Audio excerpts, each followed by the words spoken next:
यद्यपि विधि निज जन जाने राम मोहि संत समागम ही।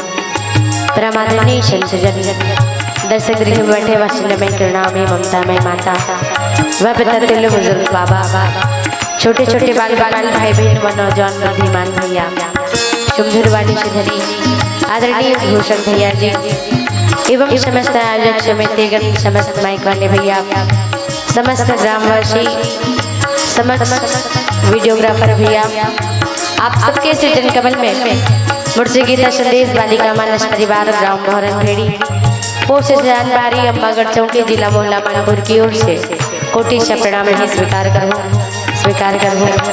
वैसे मैं कोई वक्ता या फिर कोई जानकार तो हूँ, फिर भी आपका मनोतिक बड़े मंच देव शिक्षक के अवसर प्रदान करें, शासन करे के अवसर प्रदान करें। गलती होना तो निश्चित है, लेकिन वो लिए मला अपन आबोध लेकर समझ के क्षमा कर दे।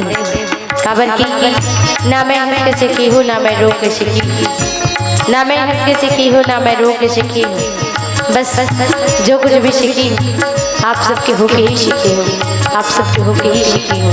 बोलिए श्री रामचंद्र की जय।